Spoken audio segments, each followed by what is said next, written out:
Assalamu alaikum wa rahmatullahi ta'ala wa barakatuhu.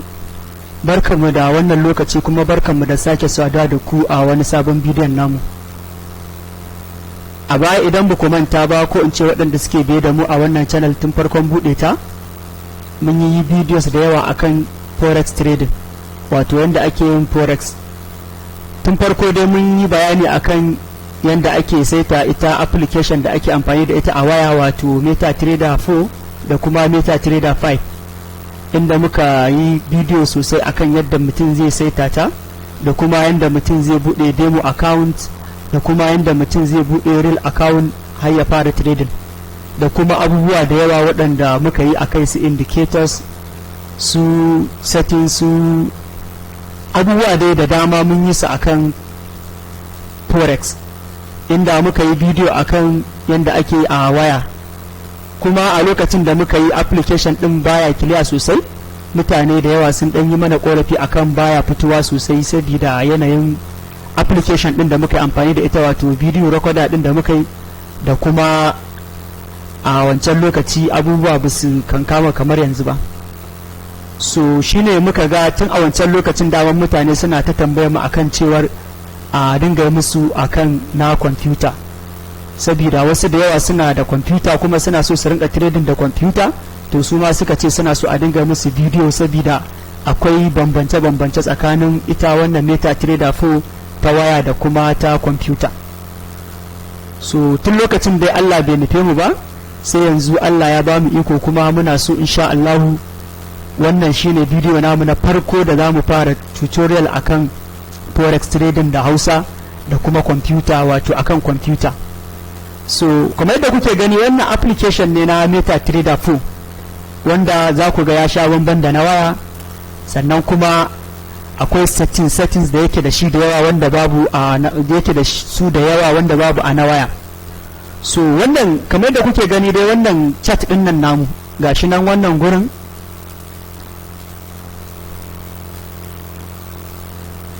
wannan kenan wajen chat din nan kun gan shi haka babba.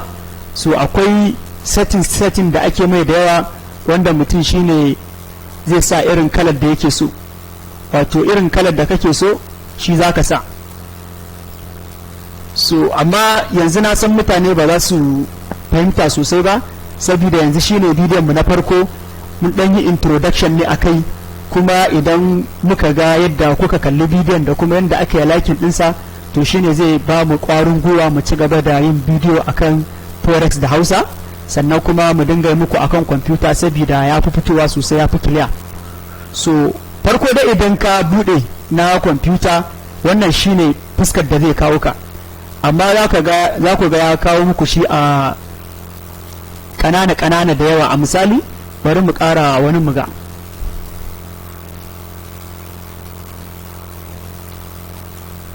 bari mu ƙara wani face din mu gani.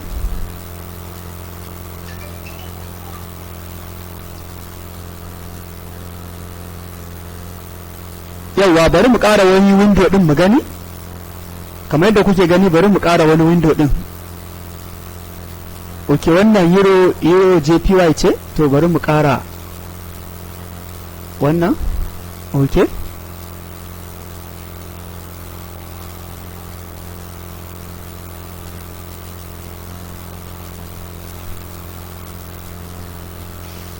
ok ba network. So kamar da yadda kuke gani kun ga face din nan kamar wannan, kun ga shi wannan za ku ga da bambanci. So wannan na riga na yi setting din template din ne, shi isa kuka ga za ku ga kun ga kamar yadda yake ba irin wancan ba. Bari ku ga euro jpy din,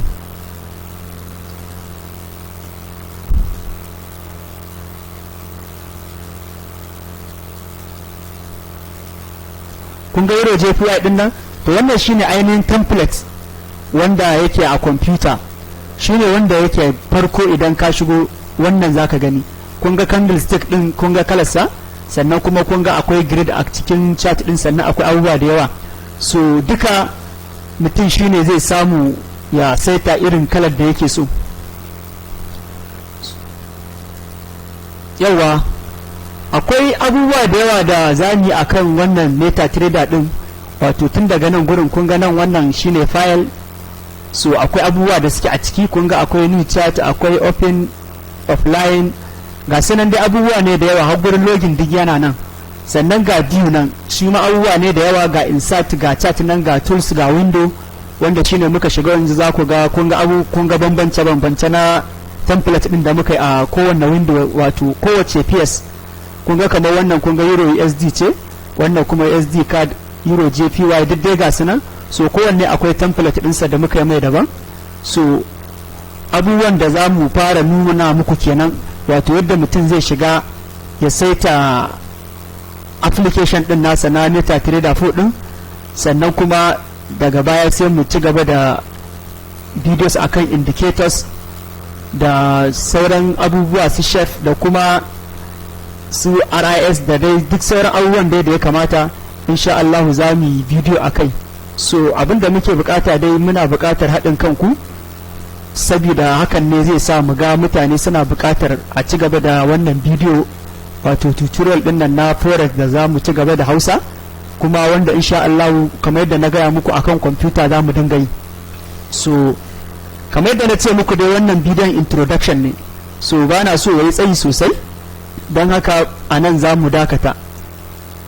So wannan kamar yadda kuke gani, ko in ce kamar yadda wasu da yawa suka sani, abin da na manta ban gaya muku ba, shi wannan application na kwamfuta, wato terminal na kwamfuta ba irin na waya bane wanda zaka shiga Play Store ka ɗauko. Shi wannan kowanne broker sai ka shiga ta site ɗinsu sannan sai kai downloading, wato ba kamar na waya bane ko ina zaka iya zuwa ka ɗauko shi. So kowanne broker suna da nasu, kamar da kuka gani wannan anan za ku ga kamar icon ne na hot forex. So to wannan na hot forex ne, ko in ce gashi nan ma a ƙasa, bari na nuna muku shi a nan ƙasa. kun gan shi nan, kun gan shi nan, to hot forex ne wannan ta hot forex, wannan terminal ne na hot forex. So kowanne broker suna da nasu. Bari ku ga light forex nan a gaba, bari ku ga in buɗe muku na light forex ku ga yadda yake. Kun ga na light forex. So wannan ita kuma terminal ce ta light forex. So kowanne dai kamar da na gaya muku sai kun shiga site ɗinsu, kowanne duk wanda kuke so to sai mutum ya shiga site ɗinsu, to a nan ne zai ɗauko. Kun ga yanzu wannan muka buɗe, in kuka kula za ku ga icon ɗin ya bambanta. Kun gani? Sorry, kun gani yanzu wannan na light forex ne. So haka suke, kowanne nasu daban-daban yake.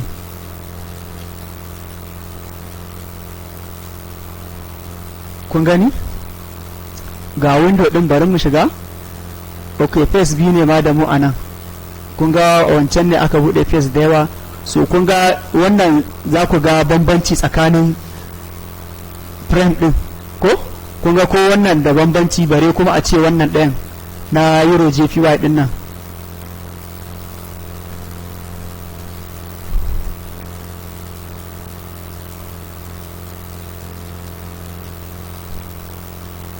Ok, kina ina ne euro JPY? Yawa, kun gani? So wannan shine ainihin yadda yake, in ka bude da ka gan shi ya zo ma a da yawa haka, kamar guda uku haka. Bari ku ga in nuna muku dai anan. Kun gani? To a haka yake zuwa. Farko ka bude kwamfuta za ka ga ya zo ma a haka, ko guda hudu, ya danganta dai da face din da ka bude, amma normally zai zo ma face guda hudu. So kai ne za ka tsaya ka saita, ka zaɓi duk wanda kake so, ka saita irin template din da kake so, ka saita duk irin yadda kake so ya zama kana wannan. So na ce za mu dakata kuma na ci gaba, so a yi min afuwa saboda abubuwan ne ina so in nuna muku sosai. So insha Allahu kamar yadda kuke gani, wannan shine bidiyo namu na farko akan introduction, kuma idan kuka ba mu haɗin kai muka ga alamar liking da kuma comment na cewar mutane suna so a ci gaba da musu bidiyo na forex da Hausa da wannan, so insha Allahu za mu ci gaba da yi muku kamar yadda muka yi alkawari. So kaddai kuma ta, idan mutum sabo ne a wannan channel tamu mai albarka Isman TV, ya dore ya mana subscribing, ya mana liking, sannan ya share din bidiyon ga sauran mutane.